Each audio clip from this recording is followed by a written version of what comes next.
son bir neçə gündə bizi çox narahat edir.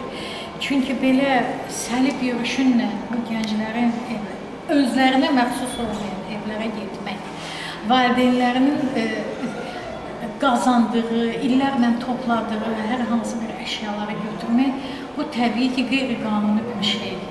Və dünən də bununla bağlı biz artıq öz narahatçılığımızı bildirmişik və artıq bununla bağlı biz məktub da yazmışıq. Dünənləri məktubuna müraciət eləmişik prezidentə ki, bunun qarşısı alınsın. Çünki dünənləri biz İsa Qəmbərin evində baş verənləri gördük. İndi həmən o evdə, siz özünüz gördünüz ki, İsa Qəmbərin evində elə bir varlı bir şey yoxdur ki, aparsınlar. O, 2 dənə köhnə televizor aparmaq, 2 dənə xərçəni aparmaqla nə qazanacaqlar? Kimə lazımdır bu? Yaxud da Əbülfəz Qurbanlının kənddə yaşayan valideynlərinin evinə gediblər və onların illərlə topladığı əşyalardan xalçaları götürüb aparırlar. Bilirsinizmi? Bu, mənə elə gəlir ki, ümumiyyətlə biraz bu problemə yanaşanda insani dəyərləri ön plana çəkmək lazımdır. Və belə şeyləri eləyən həmən o Ədliyyə Nazirliyinin deməli işçiləri bilməlidir ki, bu qeyri-insani bir hərəkətdir.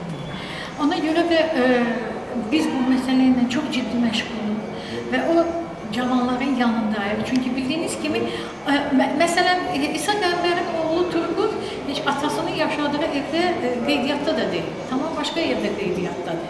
Gəlib, onun qeydiyyatda olmayan bir evindən hansısa əşyanı aparmaq, bu nə qədər qanunudur? Bu sualımıza cavab versinlər müəyyən ədliyyə orqanları. Yaxud da ki, əgər bu cavan, gənc, indi hələ həyata addım atan, indi hələ həyata atılan, siyasətə atılan, ümumiyyətlə həyatı indi dərk etməyə başlayan, onun bütün o ağrılarını, acılarını yaşayan o gəncə qarşı gedib valideynlərinin evindən hansısa əşyaları götürmək, bu təbii ki, haradasa o valideynlərin özlərinə belə hörmətsizlikdir. Onların o yaşına hörmətsizlikdir. Bilirsinizmi? Ona görə də belə dəyərlər var ki, o dəyərləri tapdalayıb keçmək olmaz. Ələlxüsus da o dəyərlər Azərbaycan kimi ölkədə çox yüksək, necə deyim, dəyərləndirilir insanlar tərəfindən. Buna görə də mən elə bilirəm ki, bu problemi tək biz yox, monitoring qrupu yox, bütün hüquq müdafiəçiləri buna çox ciddi yanaşmalıdır. Bunun qarşısı alınmalıdır.